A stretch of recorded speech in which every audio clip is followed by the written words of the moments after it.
sobrang thankful ko talaga. Bakit? Kasi, like,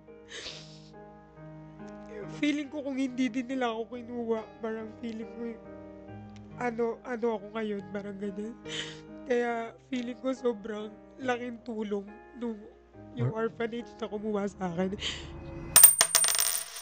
kasama niyo pa rin ang inyong pambansang wealth coach na si Chinky Tan. Sa puntong ito, makakasama na natin ang Ipunari of the Week. Ay, siya po ay isang content creator at pinakamagandang dilag sa TikTok. Okay, let us welcome to our show si Patricia Laurel Fontañares o mas kilalang bilang Perlas ng Silanganan. Yes. Okay, bago tayo mag-umpisa, rewind muna tayo. Rewind. Ilan kayong magkakapatid, Perlas, yung pamilya mo? Can you tell us more about it? 4 po kami magkakapatid, tapos lahat sila nasa ibang bansa. Huh? Saan ang bansa? Yung dalawa kong ate nasa Amerika, then yung Wow. isa nasa Riyadh. Isa ko lang sa Philippines. Ang mga magulang mo? Yung both parents ko po wala na. What do you mean wala na? Kasama na nila si Lord. Ay, talaga? Ano nangyari? Asthma tsaka accident. Talaga? So, Ilang taong ka nun? naalala ko parang 9 years old. 9 years old nung nangyari. So, nakita mo pa si Papa at Mama hanggang 9, ganon. Yes po, nakikita ko pa po sila. Si Papa, anong lahi? Kasi syempre naman, Yung dad ko po, alam ko po kasi Filipino. okay. And then yung mom ko yung American. Ay, wow Parang baliktad, pero yung dugo ko talagang malakas ang dugo ng aking ina. Ang iyong ina mo, siya, tinatawag natin syempre, black yung lahi ba? Paano ba? Opo, Black American. Black American.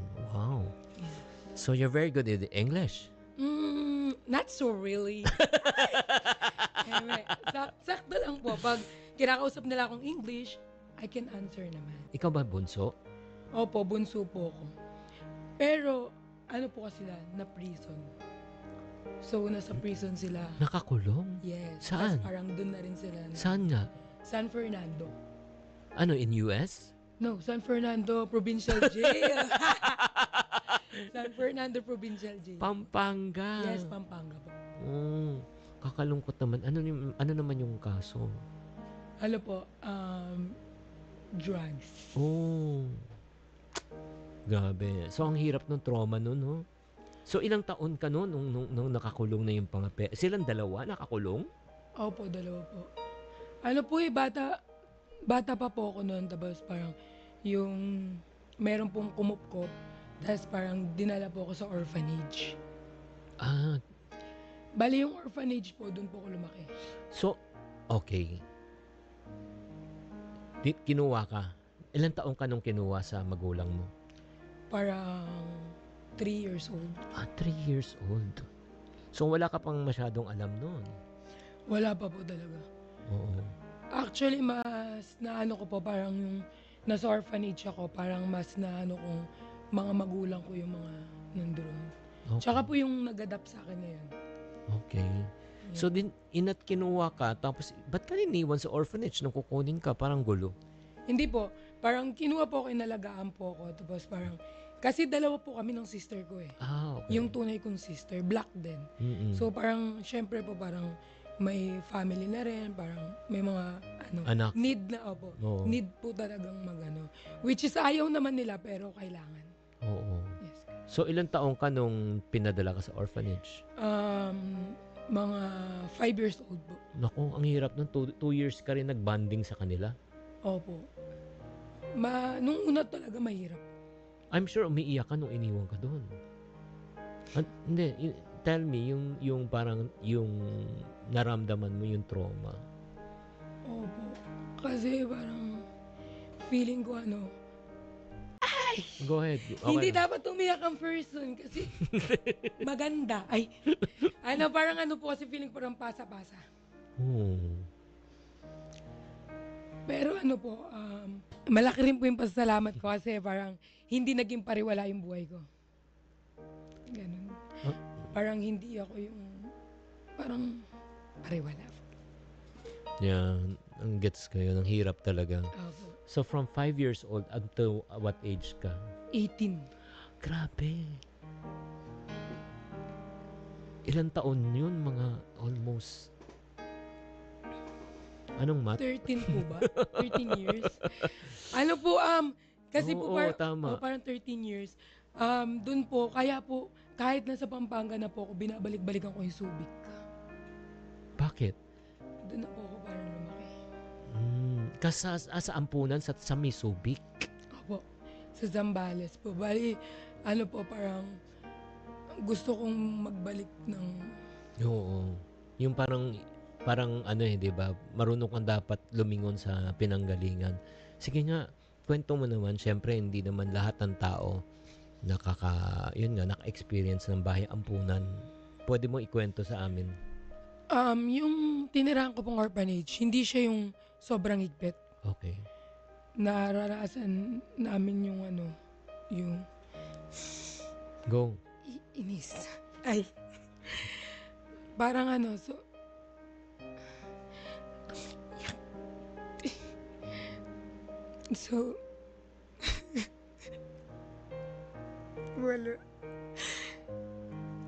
wala, sobrang thankful ko talaga.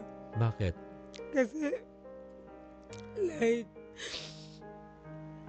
feeling ko kung hindi din nila ako kinuha, parang feeling ko ano ako ngayon, parang ganyan. Kaya feeling ko sobrang laking tulong yung orphanage na kumuha sa akin. Actually, yung pangalan nila, Philippine Outreach Center Christian Homes. Mga Kristiyano mga yun. Yes po. Sobrang thankful ako. Thankful din po ako sa nag-adapt sa akin kasi doon po nila ako linagay. Kasi ang daming orphanage.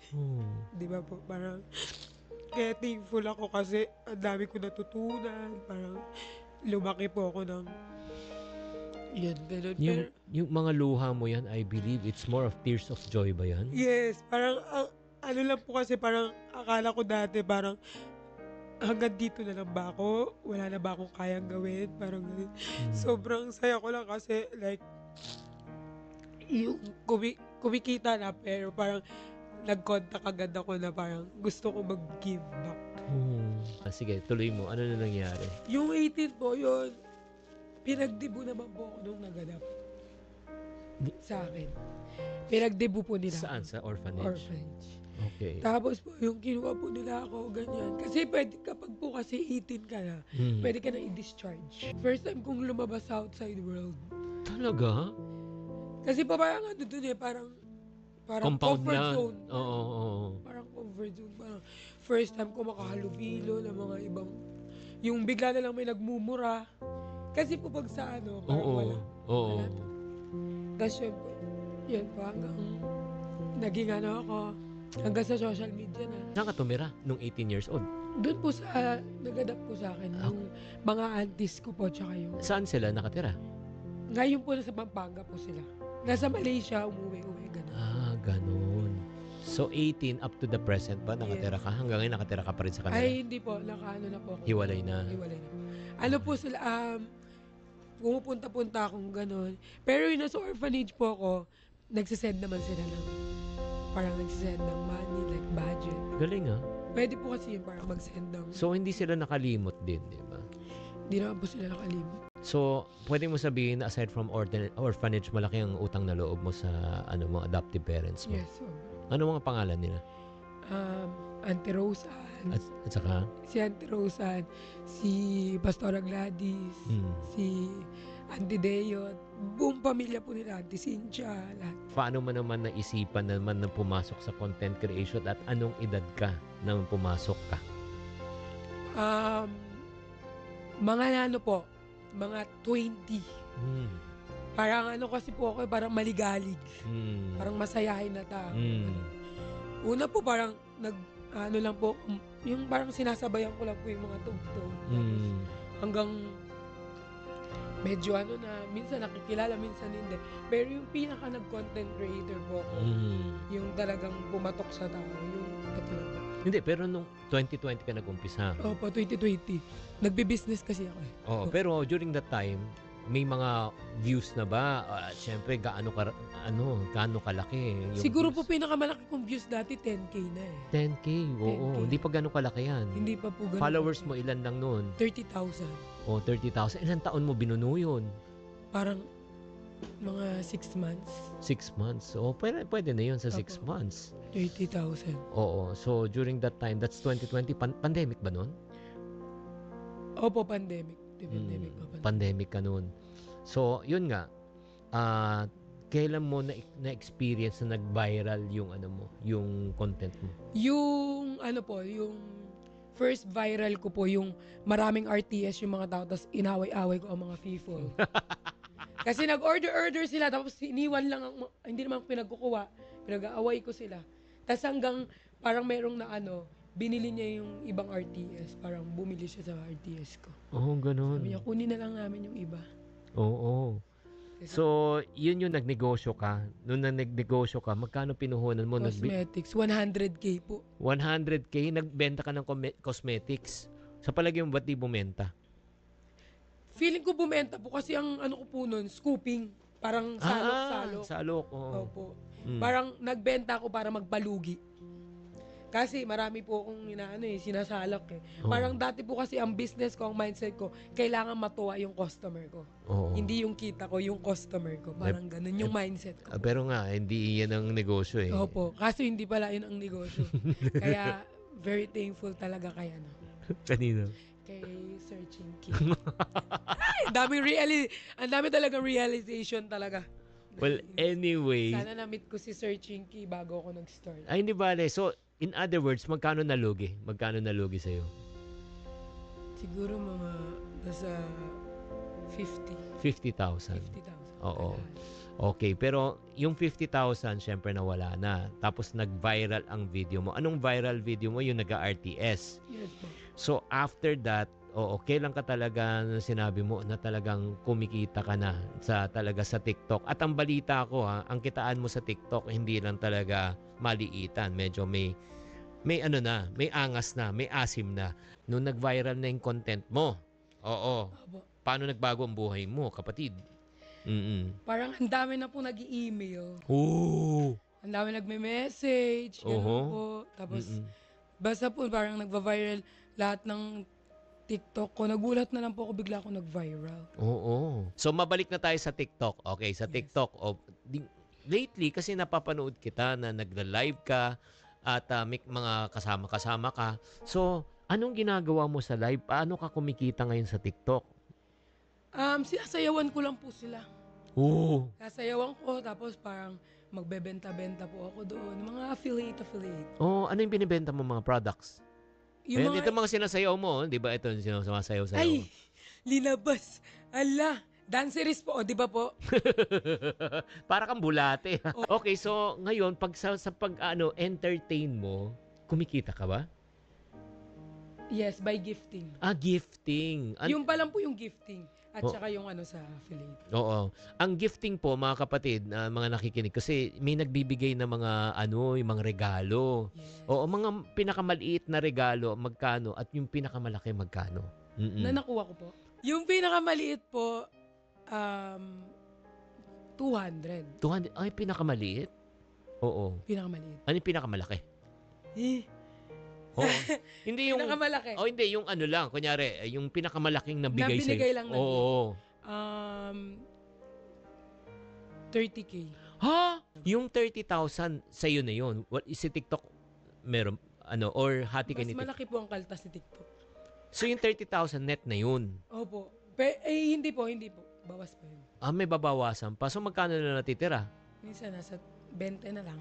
Ay, pwede na rin. Pwede na rin. Kasi, syempre, di mo naman kikitain sa isang araw ang 20. Oo naman, grabe. Diba, ordinary talaga. Galing.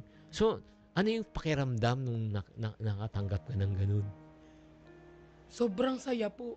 Oo. Parang, kasi po dati, binibigyan ako ng pera. Madaling waldasin kasi hindi ko pinaghirapan. Pero ngayon kasi parang pagod. Umabot akong 2 hours sa live, 3 hours. Parang pag ikaw, ang gumawa ng pera, parang mahirap anihin. Parang ang hirap maggastos lang ng maggastos. Kaya ako po, hindi tatabi, maipon. Oo, ngayon nag-iipon ka na. Oo. Paano nag-iipon ang isang perlas?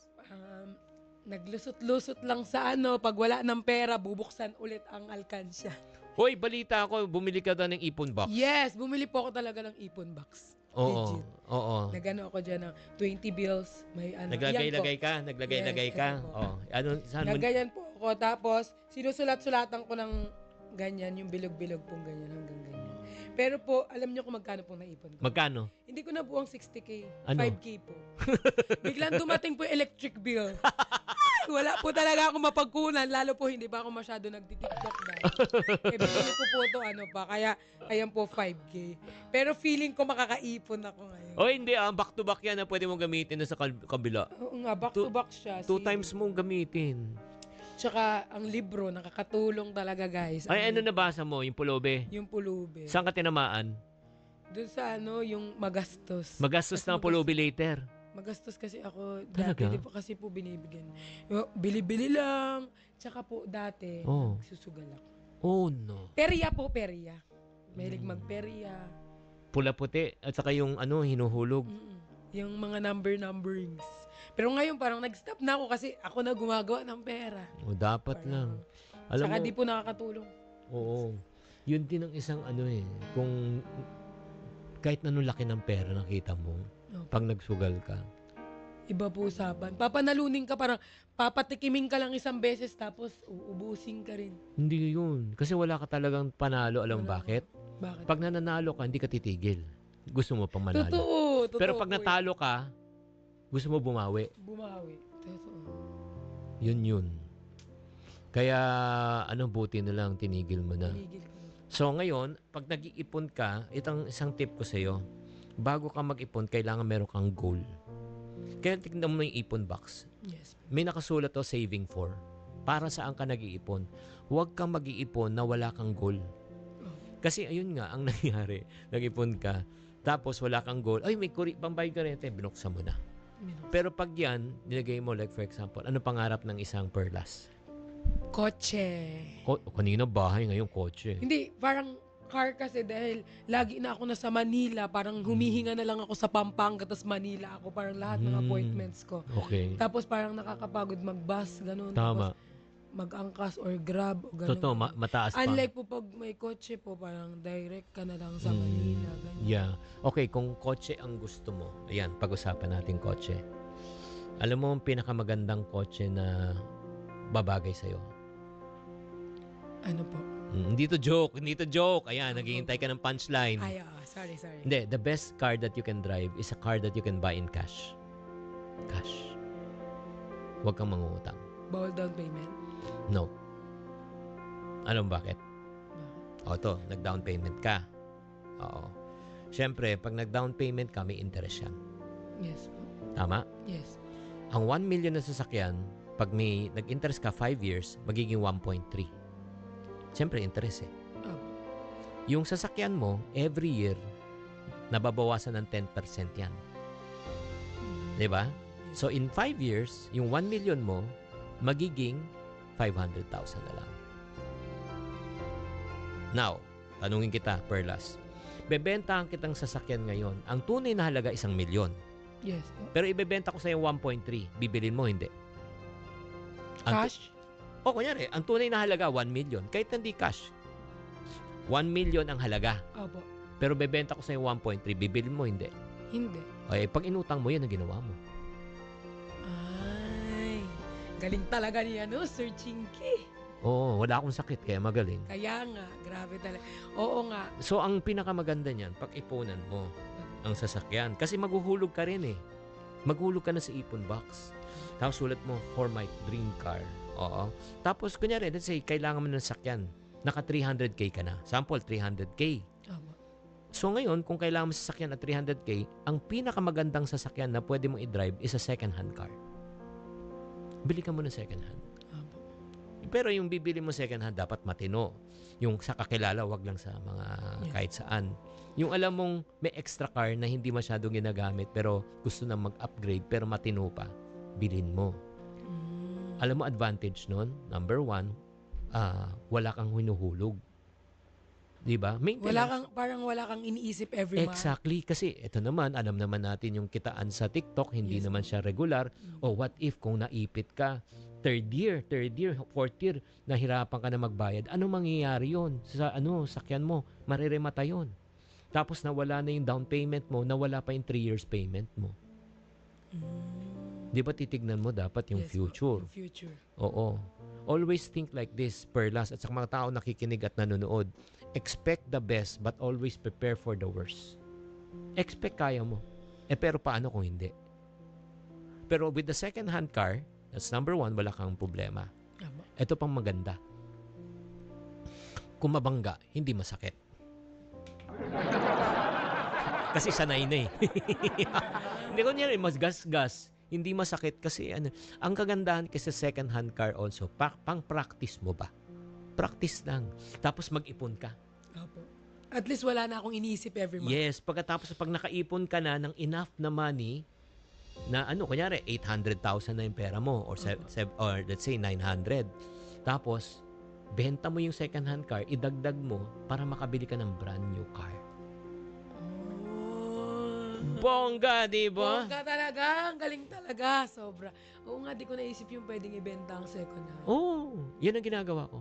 So, ang ginagawa ko ngayon, mga kapatid at mga kaiponaryo, kasi in 5 years, bibili ako ulit ng badibago. Pero ngayon, naguhulog na ako. Naguhulog na ako ulit every month ng mga 25,000 sa bangko. Hindi sa... Wala pa. Hindi ko pa nabibili. Para may 'di ba? May interest. Oo, yung 3.5 to 6%, yung so in 1 year 300,000 ang maiipon ko, in 5 years 1.5. 'Di ba? Tapos ibebenta ko tong luma ko, idadagdag ko pa yung pera doon. So cash pa. ulit. Ang galing. Ang galing-galing. Grabe. Nako. O ito, Perlas, ikaw naman, tapusin natin ang kwento mo, Perlas. Yes. Oo.